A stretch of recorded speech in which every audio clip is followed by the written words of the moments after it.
오늘 설교의 제목이 한번 따라하겠습니다. 하나님의 나라를 알고 있나? 다른 제목으로 하면 이런 거예요. 한번 따라하세요. 천국을 알고 있나? 오늘 마태복음 13장 18절부터 25절의 본문, 하나님의 나라를 알고 있나? 천국을 알고 있나? 하나님의 나라라는 개념을 천국으로 여러분이 이해를 하시면서 오늘 말씀을 좀 따라오셨으면 좋겠어요. 이제 곧 다음 달이면 추석이잖아요. 추석이 월요일이더라고요. 또 오래간만에 강화도 갈 생각을 하니까 설레이기도 하고, 지난번에 장모님 뵙고 와서 이번에도 우리 아이들하고 또 마찬가지로 손자가 태어났어도 손자를 추석에까지는 아직 못 볼 것 같아요. 그래도 되게 감사한 게 많고, 고향에 간다라는 것은 특별하죠. 우리 어머니가 갑자기 천국에 가시고 참 많이 울기도 하고, 제가 그러면서 지금은 눈물을 그렇게 흘리지는 않는데 제가 가끔 질문하죠. 우리 어머니한테. 호공에다 대고 차를 타고 가면서, 저희 어머니 이름이 효숙이에요. 효숙이. 박효숙인데, 박효숙 권사님 잘 있어? 천국이 좋냐고 내가 가끔 질문을 해요. 부흥회 가면서. 되게 보고 싶고. 우리 어머니 정말 다 우리 모든 어머니들이 그러시겠지만 저에게는 너무나 특별한 분이었고, 저는 특별하게 이렇게 뭐라 그럴까요? 또 마지로 태어나가지고 제 동생이 고생을 좀 더 많이 했고, 뒤돌아보면 부모님한테 받은, 또 특별히 어머니한테 받은 그런 은혜들이 크구나 하는 생각을 해요. 그러나 이제는 이 현실은 뭐냐면, 아무리 그리워하고 한들 이제는 이 땅에서 다시 만날 수 있는 기회는 없는 거고, 사실은 저희 아버지가 6.25 참전 용사기 때문에 그냥 인천 추모공원에다가 지금 이렇게 어머니를 모시고, 이제 나중에 아버지 천국 가시면 함께 이렇게 모시려고 하지만, 그걸 또 그렇게 여러분 화장해서 그렇게 가슴에 품었던 그 어머니가 다시 돌아오는 것도 아닌데 저는 의미가 없다고 봐요. 그냥 다 모든 걸 강에 뿌리든 산에 뿌리든 그러고 끝나야 된다라는 것이 개인적인 생각이고요. 이제는 자식들이, 저도 어머니 가시고 2번 정도 갔나요? 제 동생은 막 수시로 가가지고 막내티를 그렇게 내는데, 저는 그렇게 그 의미가 그렇게 크게 없다고 봐요. 그럼에도 불구하고 우리가 그 의미를 찾을 수 있는 것은 그런 것이 아니라, 우리도 역시 질문을 하나 크게 던져야 되는 게 뭐냐면, 죽음에 대해서 기도를 하고 있는가.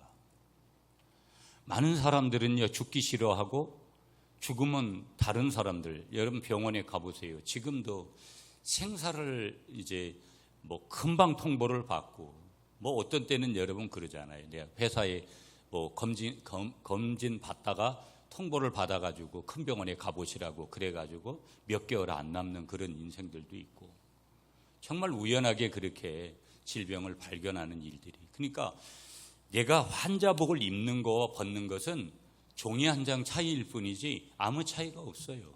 근데 많은 사람들은 어떤 착각을 하는 줄 아세요? 자기는 영원히 안 죽을 것 같고 안 죽고 싶어 하고, 자신에게 어느 날 그런 사형 선고가 떨어지면 왜 남한테 그런 것이 떨어져야 되는데 왜 나한테 이런 걸 줬냐고 하나님을 원망하고 그렇게 하죠. 아무도 장담할 수 없는 거예요.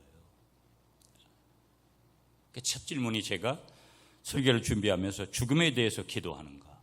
자기 죽음에 대해서 준비하지 않는다? 이건 있을 수가 없는 거예요. 그럼 그리스도인이 아니에요. 아직 예수 믿는 사람들, 성경이 뭔지 아직 모르는 그런 사람이죠. 자기가 가야 될 고향인데, 그 이후에 어떻게 보면 죽음을 생각한다는 것은 죽음 너머에 있을 내가 가야 될 천국에 대한 것들을 분명하게 가지고 우리가 살아간다라는 결론에 이르는 거거든요. 여기서 하나 조금 더 이걸 구분해 보면 이런 거예요. 천국 간다고 내가 지금 믿고 있는가? 내가 지금 죽어도 천국 간다고, 오늘 내가 죽어도 천국 간다고 그런 믿음을 가지면서 살아가고 있는가? 또 한 가지 질문이 뭐냐면, 지금 천국을 살고 있는가? 무슨 얘기냐면, 여러분, 많은 사람들은 천국은 죽어야지 가는 것으로만 착각을 해요.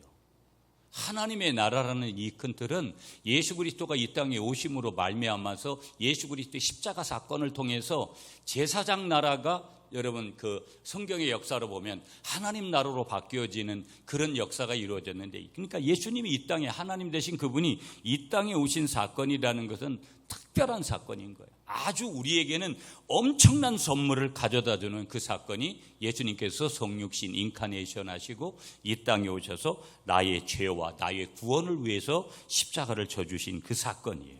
그래서 지금 내가 예수 믿고 천국의 삶을 살고 있는가? 여러분, 그렇지 못하다면, 여러분, 우리는 인간이기 때문에 어떤 때는 내가 천국을 사는 것 같다가도 그렇지 않은 것 같다고, 내가 행복하다가도 약간은 좀 우울할 때도 있고 뭐 그런 거지만, 문제는 항상 그렇다면, 어느 한 면이 그렇다면 이건 문제가 심각한 거예요. 내가 지금 오늘 예수 믿으면서 이 자리에 앉아 있다고 하지만 내가 예수 믿는 것에 대한 물음표를 분명히 던져볼 필요가 있다라는 거. 자, 그러면 제가 이제 부흥회를 가서 우리 교회에서도 이건 약간 좀 신비적인 얘기 같은 좀 일 수 있고, 그럼에도 불구하고 제가 말씀을 준비하면서 다시 한번 여러분에게 조금 확인시켜 드리고 싶은 내용은 철저하게 천국에 대한 분명한 확신을 가지라는 그런 의미에서 이런 질문을 하는 거예요. 자, 우리는 다 천국을 가요. 정상적인 사람이라면. 자, 그렇다면 오늘 내가 천국 가는데, 천국 가면 나는 어느 마을에 가서 살 것인가? 내가 경북 구미시 이곳에서 여러분 저는 40년을 살았어요. 20살에 이곳에 와서 60이 되는 이 나이까지 40년 동안 영천에 가서 1년 있었던 빼고는 다 이곳에서 살았어요. 그러면 제 고향은 어디냐? 그러면 강화도지만 어떻게 보면 제2의 고향이면서 더 많이 살았던 것이 경북 구미예요. 구미만큼 편한 것이 없고, 실제 살아보면 구미가 살기에 좋은 도시예요. 굉장히. 별로 반응이 없구만. 예. 뭐 그렇게 생각을 안 하는 것 같은데 저만 그래도 어쩔 수 없죠. 자, 그러면 우리는 뭐 상모동에 살고 이문동에 살고 오태동에 살고 그렇잖아요. 또 다른 곳에도 살고. 그럼 천국 가면 물론 여러분 우리는 영원히 구원받는 거거든요. 그렇지만 우리는 장차 부활할 것이고 여러 가지 그런 것들이 사실이라면 우리가 조금 그런 생각을 해볼 필요가 있다면, 과연 하나님은 그 천국에 얼마나 많은 사람들이 와 있겠어요? 두 번째 질문, 천국은 다른 게 없어요. 거기 시집가고 장가가고 이런 게 없어요. 거기 가면 뭐 하냐면 다 예배하는 거예요. 그러니까 이 땅에서 예배를 불편하게 했던 사람은 천국 가서 별로 재미가 없을 거라는 거. 왜? 거기 가서도 맨날 예배밖에 없으니까. 그러면 예배의 순서는 상급에 따라서 앉혀주실 거야 아마. 사도 바울이나 이런 사람들은 분명히 앞줄에 앉을 것 같은데, 하나님은 나를 몇 번째 줄에 앉혀줄까 과연? 여러분, 이런 질문을 하면 저는 이렇게 전국도 다녀보고 이렇게 보잖아요. 많은 생각을 하게 돼요. 훌륭한 목사님들, 훌륭한 장로님들, 훌륭한 권사님들, 훌륭한 집사님들이 얼마나 많은지 몰라요. 신앙대로 믿음대로 살려고 몸부림치는 그런 분들이 지금도 한국교회가 무너지는 것 같아요. 사실 실제 그래요. 그래도 그루터기와 같은 그런 분들이, 그럼 그분들하고 똑같이 내가 천국을 가면 누구를 더 하나님이 우대할까? 여러분, 상급은 차등이 있어요. 우리는 지금 포스트 모더니즘 시대에 살아가잖아요. 사람들은요, 조금만 자기한테 불리하게 하면 얼마나 갖다가, 한마디로 말하면 참 웃긴 세상이에요. 보면 영적으로 이렇게 세상을 이렇게 보면 얼마나 웃긴 세상인지 몰라요. 우리가 살아가는 세상이 얼마나 유치하고 얼마나 자기중심적이고 이기적이고, 자기는 그만큼 하지도 않고 그만큼 달라는 거예요. 하나님의 세계에서는 그런 일이 없어요. 하나님은 분명한 분이거든요. 한 만큼 그만큼 거기에 합당한 우리에게 상급을 주시는 거예요. 그러니 여러분, 지금도 우리가 보면 다 적당히 살 것 같고 그렇지요. 그렇지 않은 사람들이 얼마나 많은지 몰라요. 세상에서 보면 지금도 얼마나 자기의 모든 전력을 다 투구해서 무슨 자영업을 하든 뭘 하든 그렇게 살아가는 사람들이 얼마나 많은지 몰라요. 열심히 사는 것은, 열심을 내는 것은 정말 중요한 것이죠. 영적인 영역이든 육적인 영역이든 우리가 최선을 다하는 것만큼 중요한 게 없어요. 그래서 이런 질문들을 한번 해보면서 오늘 이 말씀을 좀 여러분이 좀 들으셨으면 좋겠는데, 우리가 복음서에 특별히 마태복음, 마가복음, 누가복음을 공관복음서라 그리고 요한복음까지를 포함하면 사복음서라고 그래요. 복음서 중에 특별히 공관복음서에 보면 천국은 예수님의 선포의 중심 주제였어요. 그런데 마태복음 4장 17절에 회개하라 천국이 가까웠느니라. 여러분 들으셨던 말씀이죠. 마가복음 1장 15절에 가보면 하나님의 나라가 가까웠으니 회개하고 복음을 믿어라. 어떨 때는 천국이라 그러고 어떨 때는 하나님의 나라는 이런 표현을 썼어요. 마태는 유대인들을 대상으로 쓴 복음서가 마태복음서거든요. 그래서 유대인들은 하나님이라는 단어를 가능한 한 사용하지 않아요.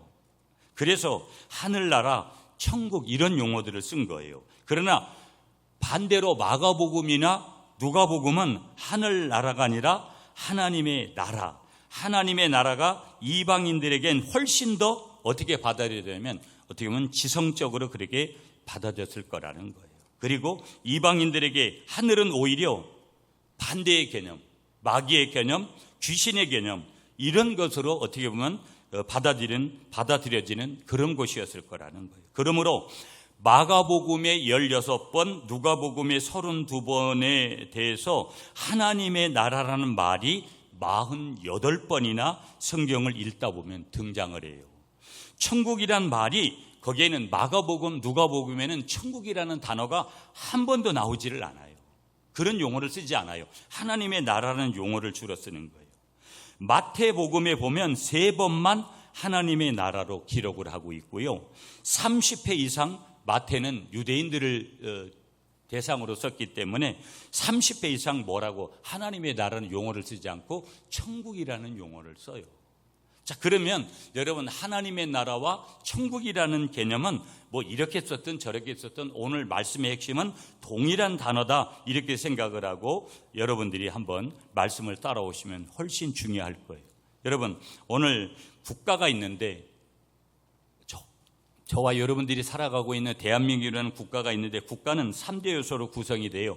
국토가 있어야 되고 국민이 있어야 되고 주권이 있어야 되는 거예요. 그런데 국토가 있고 국민만 있지만 주권이 없는 것을 뭐라고 얘기하냐면 식민지라고 얘기하는 거예요. 우리나라가 36년 동안 일제에 36년 전 식민지가 됐듯이 바로 주권이 없다 그러면 결국은 뭐냐면 식민지화 돼버리고 식민지가 돼버리는 거예요. 그런데 오늘 말씀을 따라가 보면 하나님의 나라의 가장 큰 뜻은 뭐냐면 주권 개념인데 하나님의 다스림이라는 거예요. 그 하나님의 나라, 천국은 하나님이 다스리시는 것이고 하나님이 만든 것이고 하나님이 창조하시는 것이고 하나님이 주인 되시는 것이다. 여러분 그걸 믿으세요? 그거 분명히 믿어야 돼요. 사람들이 여러분 많은 오늘날 사람들은 너무 사람을 의식하며 살아요. 교회 안에서도 제가 이렇게 듣는 얘기들을 이렇게 보면 다 사람을 통해서 오는 어떤 때는 목회자를 어떤 때는 뭐 중직자들 장로님들이나 어떤 때는 특정인들을 그러다가 넘어지고 그러다가 잘못되고 그 사람들을 통해서 여러분 어떻게 보면 도움을 받아가지고 자기가 넘어졌다가도 일어나는 그런 경험을 했다면 되게 감사한 거잖아요. 근데 문제는 사람을 통해서 환경을 통해서 우리가 넘어지는 그때라는 거예요. 여러분 하나님을 분명히 바라보면 절대 그런 일이 올 수가 없는 거예요. 그런 일이 왔다가도 우리가 어떻게 되는 거예요? 반드시 빠르게 회복하고 빠르게 치유받고 빠르게 일어날 수 있는 힘이 하늘로부터 우리에게 주어지게 되는 줄 믿습니다. 왜? 그거는 원리가 그런 거예요. 하나님의 원리가. 하나님 손 붙들면 세상에 어떤 것이 나를 힘들게 해도 이겨낼 수 있는 힘이 하늘의 능력이고 하나님의 능력인 줄 믿으시는 여러분들이 되시기를 축복합니다. 그 능력을 가지고 살아야 돼요. 아니 저도 하나님이 안 계시다면 여러분 얼마나 힘들어요. 하나님이 계시기 때문에 목회하는 거지.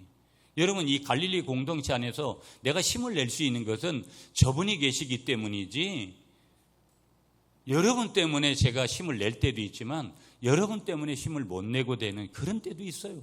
그렇지만 저분이 계시니까 여러분도 똑같아요.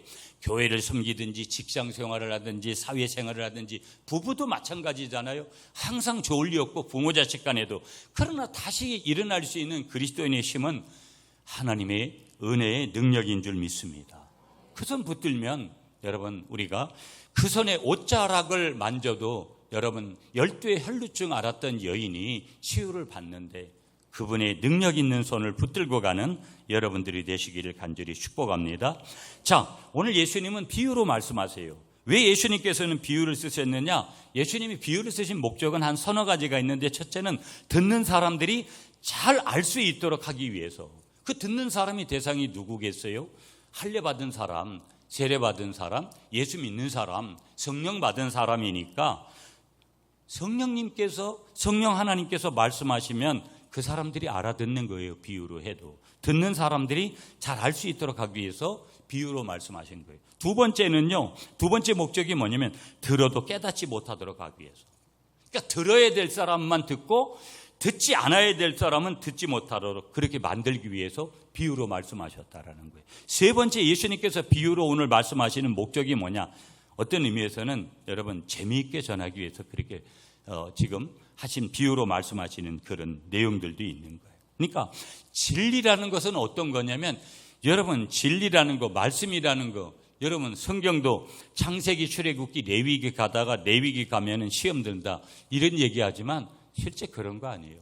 말씀에 여러분 분명히 시편 119편에 말씀하시듯이 성경 말씀은 송이꿀같이 단 거고요. 우리가 우리 네 발의 등이요 또 반드시 진리가 되는데 진리를 아는 곳에 우리가 빠지면 진리를 아는 재미가 분명히 있게끔 만들기 위해서 예수님은 뭘 하셨냐면 비유로 말씀하여 주신 줄 믿습니다. 자, 그런데 오늘 예수님은 천국 비유를 주시잖아요. 그러면 오늘 성경에 천국에 관한 많은 비유들이 있지만 특별히 오늘 우리가 보는 이 마태복음 13장에는요 7가지 내지 8가지 비유가 집중적으로 이 13장에 나와요. 그렇게 나오는데 자, 천국 한번 하나님의 나라, 오늘 주보에는 그렇게 나와 있지만 하나님의 나라는 천국하고 동일한 거다 이렇게 생각할 때 여러분 예수 믿는 사람이 천국은 반드시 있습니다. 지옥은 반드시 있습니다. 천국만 있는 것을 믿는 것도 이거는 신앙이 잘못되는 거고 지옥만 있는 것도 믿는 것도 여러분 잘못된 신앙이거든요. 천국은 반드시 있습니다. 지옥은 반드시 있습니다. 그걸 믿는데 우리는 지역 백성이 아니라 우리는 천국 백성이잖아요. 자, 그러면 천국이라는 걸 내가 갈 천국을 아까도 말씀드렸지만 내가 어느 마을에 가서 사고 어디 자리에서 예배를 하고 어떻게 살아갈 것이냐 거긴 영원히 사는 거예요, 여러분. 내가 거기 가서는. 그런데 천국은 이보다 멋지고 아름다운 말은 그렇게 없는데 말만 들어도 입가에 어떻게 보면 입꼬리가 우리가 올라가게끔 돼 있는 건데 과연 우리가 천국을 떠올리면서 그런 것인가? 그리고 상상만 해도 기분이 좋아지는 것이 천국인데 인간의 언어 가운데 우리가 쓰는 언어 가운데 최고로 아름다운 말이 뭐냐면 천국인데 과연 그렇게 우리가 생각하고 우리가 믿고 있느냐라는 것들이 굉장히 중요한 것이죠. 천국 같다고 하면 최고의 극찬을 우리가 하는 거고 극찬을 이제 받게 되는 거예요. 자, 그런데 문제는 뭐예요? 우리는 그 천국을 소유하고 있습니다. 아멘이시죠? 천국을 누가 소유했다고요? 내가 소유한 거예요. 그런데 여러분 어떤 목사님이 차를 한 대 사가지고 기아차를 사가지고 거기다가 BMW 마크를 뜩 붙여가지고 그렇게 다니더라고요. 그래서 참 뭐라 그러지도 못하고 제 동생 같은 그런 분이어서 그것도 기아차 좋은 거예요. K9이에요. 근데 거기다가 왜 BMW 마크를 다 곳곳에다 붙여가지고 처음 보는 사람은 그게 BMW인 줄 알아요. 그래서 처음 저도 봐가지고 아이고 언제 또 이런 좋은 차를 샀냐고 그랬는데 보니까 솔직하게 얘기하는 거예요. 스티커만 그런 마크들 있잖아요. 그것만 사가지고 곳곳에 붙여놨다는 거예요. 처음 보는 분들은 차에 대해서 잘 모르는 분들은 이게 BMW구나 그렇게 아는 거예요. 여러분 다 좋은 거 갖고 싶은 것은 명품 갖고 싶은 것은 누구든지 똑같은 거예요. 그럼에도 불구하고 천국이라는 이 용어에 대해서 내가 천국을 소유하면서 그렇게 천국의 삶을 살고 있느냐 하는 것은 매우 중요한 거예요. 오늘이 내 인생의 마지막 날이라도 나는 천국에 갑니다. 이 고백을 하면서 산다라는 거. 여러분, 그래서 죽음의 문제가 천국이 분명하면 죽음의 문제라는 것은 아무것도 아니에요. 참 어릴 때 여러분 외할아버지 돌아가시고 장례 나면 장례에 가는 게 얼마나 그렇게 무섭고 두렵고 그런지 모르겠더라고요. 그런데 지금은 목사가 돼서 제가 특별히 시신들 뭐 어떻게 할 때 제가 많이 만지고 그래요. 그럼 마지막 여러분 시신들 보면 이미 숨이 이렇게 거두어지신 분들이 뭐가 좋겠어요. 근데 제가 더 유심히 쳐다보고 유심히 바라보는 것은 언젠가 그게 나의 모습이니까. 그래서 그런 것들에 대한 두려움들을 더 어떻게 보면, 그리고 더 그 죽음이라는 것이 우리가 예수 그리스도 안에서 생명 안에서는 그 죽음은 멸망이지만 사망이지만, 그러나 예수 그리스도 안에서는 생명이라는 것을 우리가 저 자신도 그렇게 분명히 부각을 시켜보려고 더 그렇게 노력을 하는 거예요. 그러니까 장례를 두려워할 필요가 그렇게 없는 것이죠, 보면은요. 그리고 믿는 자의 장례라는 거, 여러분 얼마나, 저도 그래서 제 어머니 천국 가실 때 뭐 모르겠어요. 요즘 장례는요, 우리 애들도 뭐 피자 뭐 시켜 먹고 뭐 햄버거 시켜 먹고 그랬는데 내가 뭐라 그러지 않았어요. 예수 믿는 사람들의 장례는 그건 잔치거든요, 보면. 장례를 우울하게 지내는 것은 기독교적이지 않아요.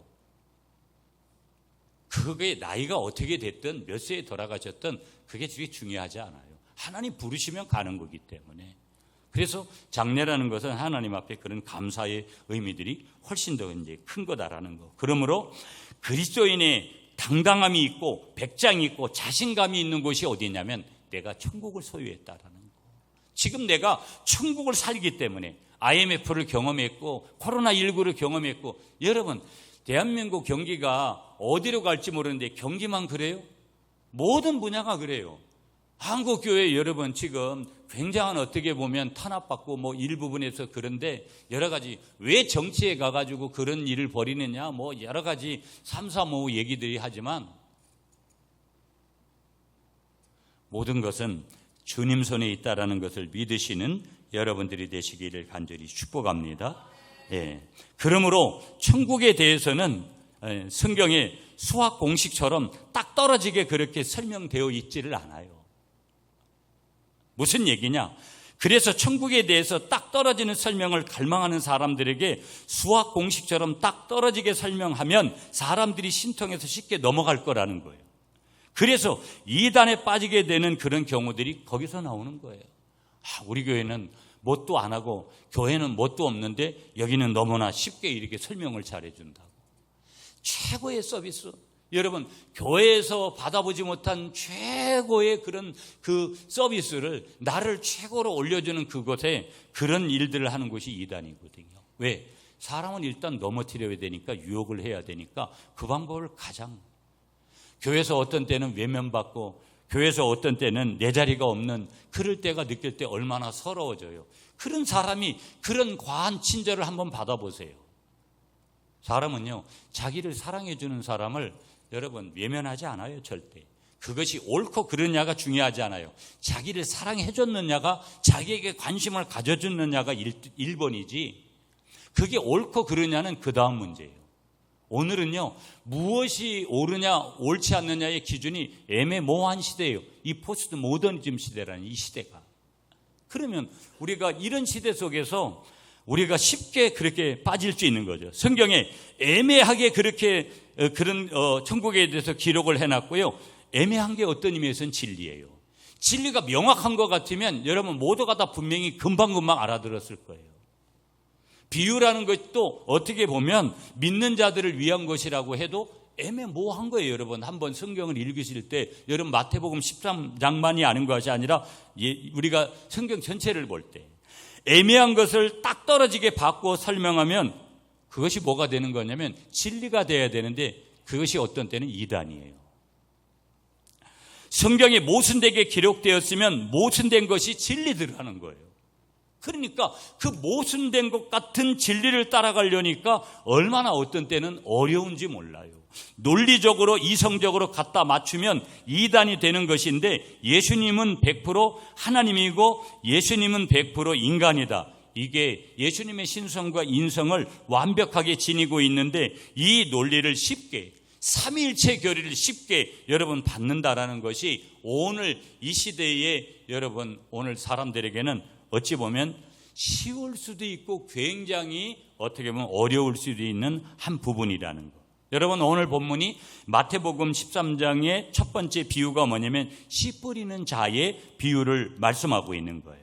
자, 그런데 여기 오늘 이 씨 뿌리는 비유의 말씀을 보면 거기에 좋은 땅이 나와요. 옥토가 나오거든요. 옥토는 좋은 칼로스라는 헬라어 단어를 썼는데 자연이 아름다울 때 도덕적으로 신앙적으로 성품이 아름답다고 할 때 쓰는 단어가 이 좋은 땅이라는 거예요. 그러니까 신앙적으로 인간적인 게 아니라 신앙적으로 성품이 아름답다고 도덕적이라고 그렇게 쓸 때 이 칼로스라는 좋은 땅이라는 단어를 쓰는 거예요. 그러므로 좋은 땅이란 기름지고 수분이 적당하고 햇볕이 잘 드는 땅이고 잡초 같은 불필요한 것들이 잘 제거된 그런 땅을 이야기하는 거예요. 자연으로 말하면 땅에 떨어진 씨앗의 4분의 삶이 결실을 맺지 못하도록, 여러분 이 씨 뿌리는 비유 4가지 비유가 나오잖아요.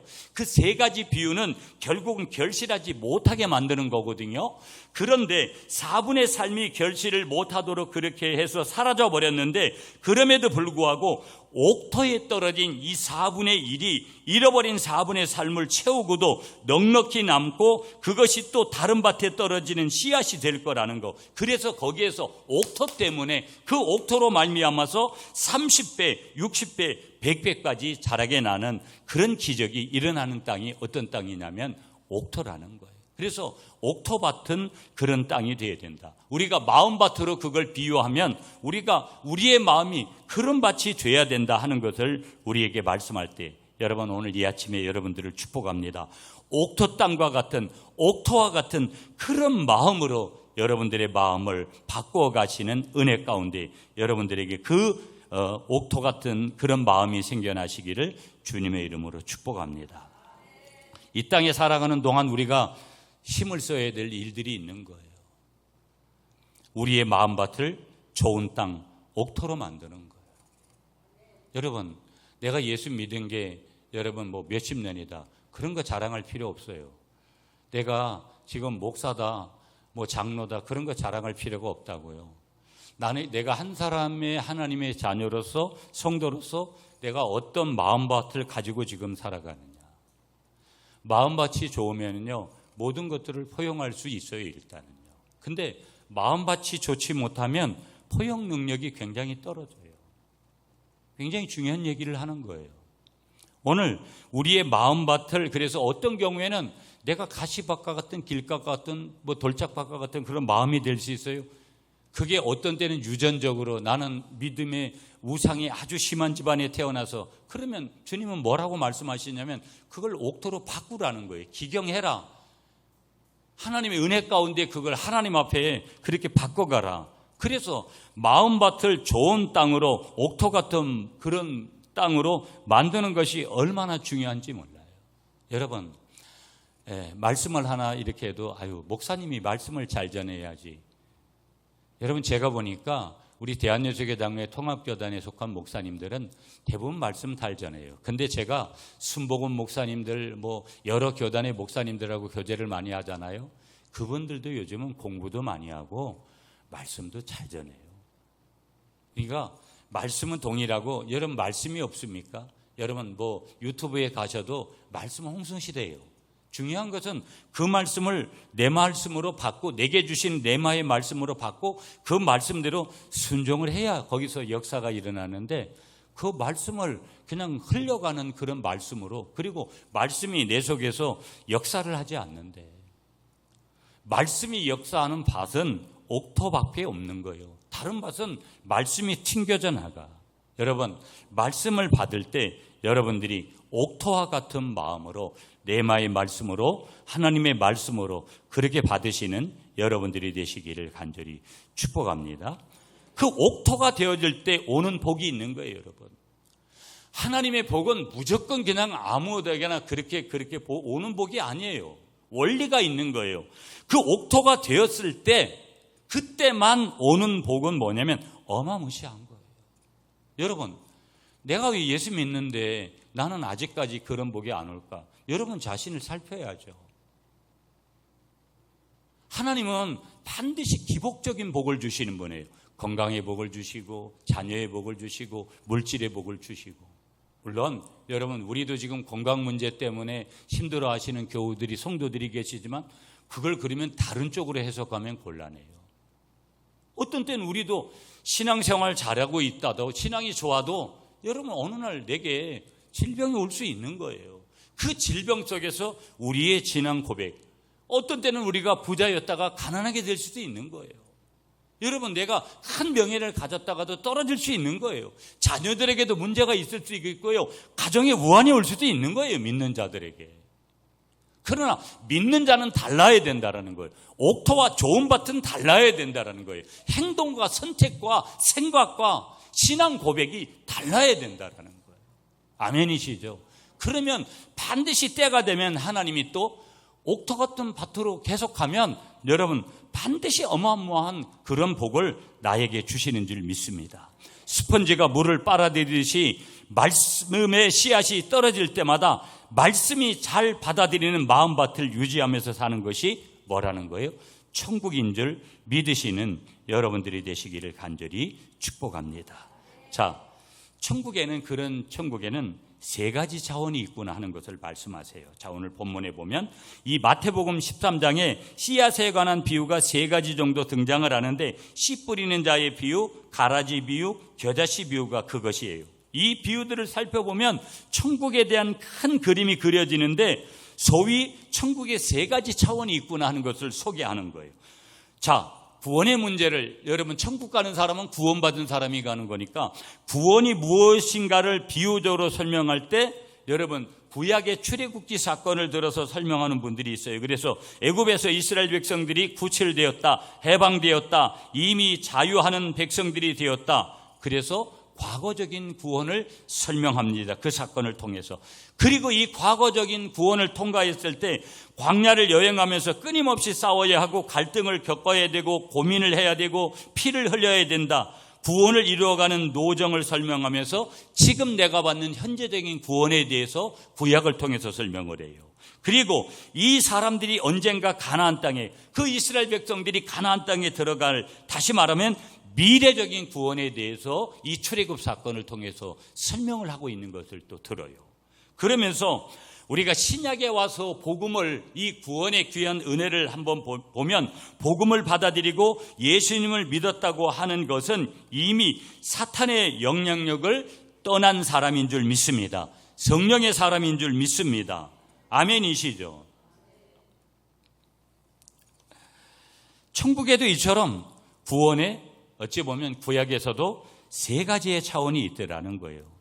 예수님의 오심과 함께 천국은 이미 임한 줄 믿습니다. 예수님께서 천국이 가까웠다, 회개하고 복음을 믿으라고 말씀하시는 이 말씀 앞에 여러분 분명하게 응답하시는 여러분들이 되시기를 축복하면서 예수님의 오심과 함께 천국은 이미 임한 줄 믿습니다. 그래서 이것이 천국에 대한 구원의 세 차원 중에 첫 번째 차원이고, 두 번째 차원은 구원에 대한, 천국에 대한 그 차원이 두 번째는 뭐냐? 천국은 현재 어디에 있느냐?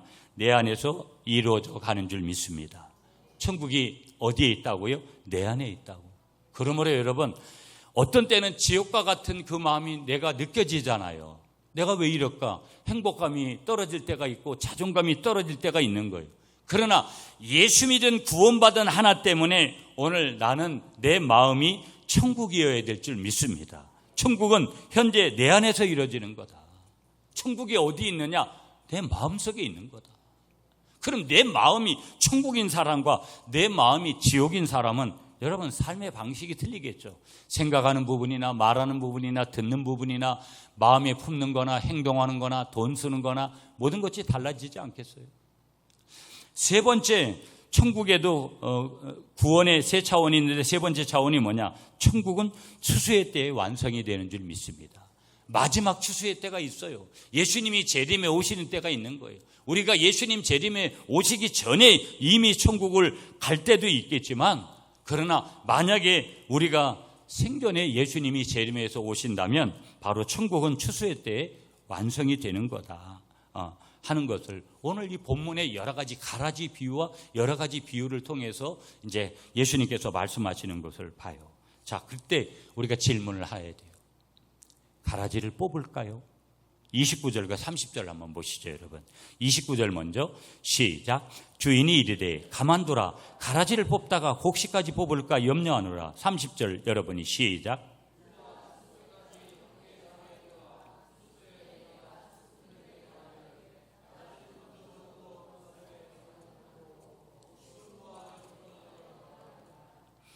여러분, 오늘 우리가 누군가에게 어떤 이야기를 들었다고 한번 가정할까요?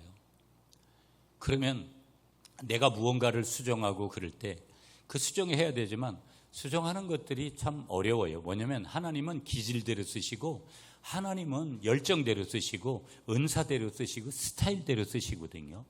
여러분, 그 사람의 스타일이라는 것은 여러분 하나님이 주신 거기 때문에 아주 결격 사유가 있는 것은 고쳐나가려고 우리가 힘써야 되지만 별 그런 것이 아니라면 자기 스타일대로 살아가는 거예요. 굉장히 중요한 거예요, 원리가. 그걸 인위적으로 바꾼다? 바꿔질 수도 없고 바뀌어지지도 않아요. 그런데 우리가 뭐예요? 가라지 같은 요소가 내게도 있을 수 있고 우리 가정에 있을 수도 있고 어떤 일이 있잖아요. 그러고 싶은 거 내가 좀 바꾸고 싶어요. 이걸 좀 빼내버리고 싶어요. 그런데 예수 믿고 구원받으면 이 세상의 모든 문제가 해결되든가요? 여러분, 저에게도 목회하면서도 마찬가지고 여러분들에게도 얘기하지만 아픔이 있고 기도 제목이 있고 여러 가지 이해하고 싶지 않은, 받아들이고 싶지 않은 그런 것들이 있어요. 빨리 해결되기를 원하는 것들도 있고 여러분들에게도 그런 게 있을 거예요. 자, 보세요, 여러분. 예수 믿으면 병도 들지 않고 아픈 것도 없더냐라는 거예요. 여러분, 저에게도 여러분들에게도 예수 믿으면 죽지 않고 바로 하나님 나라로 바로 올라가냐, 천국으로 바로 가냐, 그런 거 아니라는 거 이미 알고 있어요. 오히려 오래 살아야 될 사람은 빨리 죽고 죽었으면 하는 사람은 오래 사는 이런 원리들을 우리가 가끔 보게 되어집니다. 착한 사람이 억울하게 핍박을 겪고 악한 사람이 오히려 형통합니다. 이 땅에서의 천국은 환상의 세계가 아니구나. 그래서 예수 믿으면 어떤 때 여러분, 예수 믿으면 병 나요, 예수 믿으면 잘 돼요, 예수 믿으면 가정 잘 돼요, 예수 믿으면 뭐 그런 얘기를 듣고 교회 왔는데 정작 교회 와서 신앙생활을 해보니까 여러분 십자가만 잔뜩 계속 오는 거예요.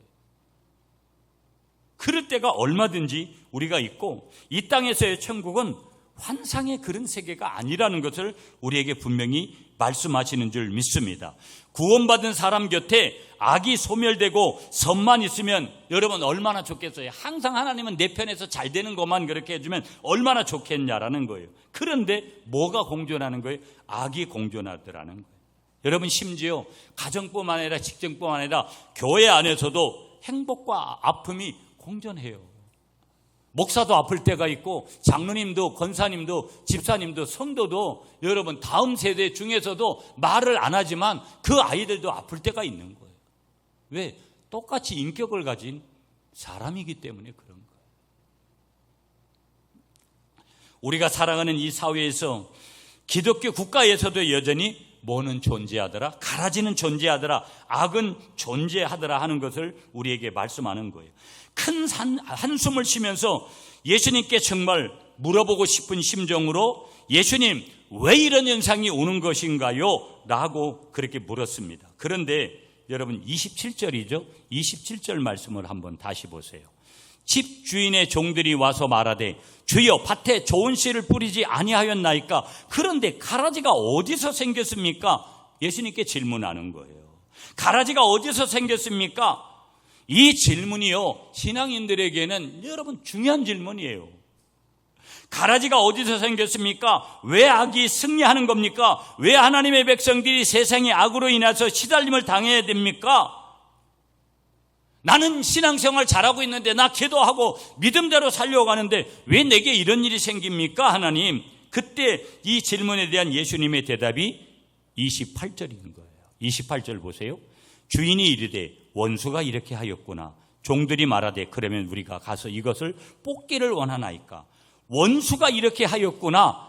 가라지는 악한 자의 아들이고 가라지를 뿌린 자는 원수인데 뭐를 얘기하는 거예요? 악한 영, 마귀를 얘기하는 거예요. 예수님이 뿌린 천국 씨앗과 마귀가 뿌린 가라지는 비슷하더라는 거예요. 그래서 그 밀밭에 고구마를 심었다면 당장 골라낼 수 있는데, 보리밭에 우리가 참외를 심었다면 금방 골라낼 수 있는데, 벼를 심은 논에 수박을 심으면 금방 구별해내는데, 가라지는 또 다른 의미에서는 이단을 의미하잖아요. 이단은 머리부터 다른 것이 아니더라는 거예요. 들어가 보면 더 반듯해 보이고요, 오히려 그 사람들이 진리대로 살려고 몸부림하는 것처럼 그 사람들이 더 친절하고요, 우리 교회에서는, 내가 섬기는 교회에서는 그런 친절을 한 번도, 그런 사랑을, 그런 관심을 한 번도 받아본 적이 없는데 체계적으로 공부를 시키는 것 같고요.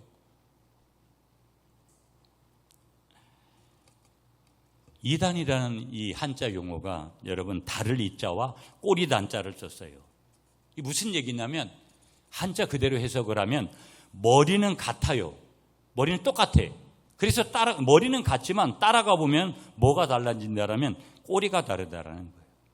꼬리 단자에 다를 이자니까 꼬리가 다르더라는 거예요. 머리부터 다 똑같은데 마지막 가서 결론적으로 보면 아하, 이게 이단이구나. 그때 가서 깨달으면 늦어요.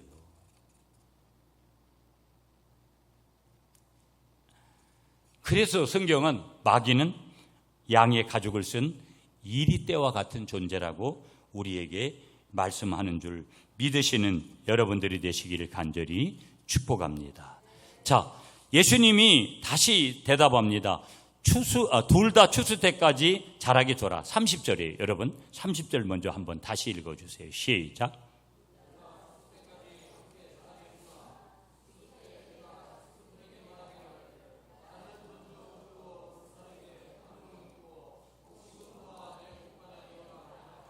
자, 그러면 29절에는 아까 읽었으니까 그러면 질문 하나가 이거예요.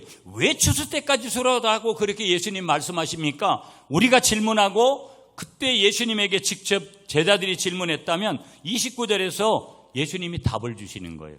가라지를 뽑다가 곡식까지 뽑을까 염려가 된다. 하나님은 100개의 가라지가 있다고 치면 100개의 가라지보다 한 알의 알곡에 더 깊은 관심을 가지고 계시기 때문이라는 것을 말씀하여 주시는 줄 믿습니다. 하나님의 초점은 언제든지 어디예요? 언제나 알곡이라는 거예요.